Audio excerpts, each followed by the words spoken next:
একটা চালের বস্তা দিয়ে আলো না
মানে আমাদের কাছে একটা খবর ছিল যে একটা বাড়িতে একটা সাপ ঢুকেছে।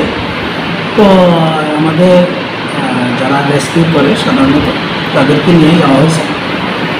তো যাওয়ার পরে আমরা দেখতে পাচ্ছি গান্ধী গ্রামে রেড স্নেক, যেটাকে আমরা স্থানীয় ভাষায় দাঁড়াই বলি ওই সাপটা। তো এটা একটা ঘরের থেকে 10-15 মিনিট সময় লেগেছে, এটা আমরা রেস্কিউ করতে পেরেছি।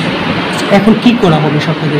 ওটা আমরা আমাদের ফরেস্ট ল্যান্ড যেখানে ওইখানে আমরা ছেড়ে দিয়েছি, যেটা হচ্ছে কি আনন্দনগরে আমাদের রিজার্ভ ফরেস্ট আছে, ওইখানে আমরা ছেড়ে দেওয়া হয়েছি। কী নাম স্যার আপনি? আমার নাম টিওলাল সেন, সদর একটিও। স্যার এই সাপের দ্বারা কারোর কোনো ক্ষতি হয়েছে? না, এমন কোনো খবর আপনাদের কাছে নেই? না, ক্ষতি করার মতো সাপ না এটা।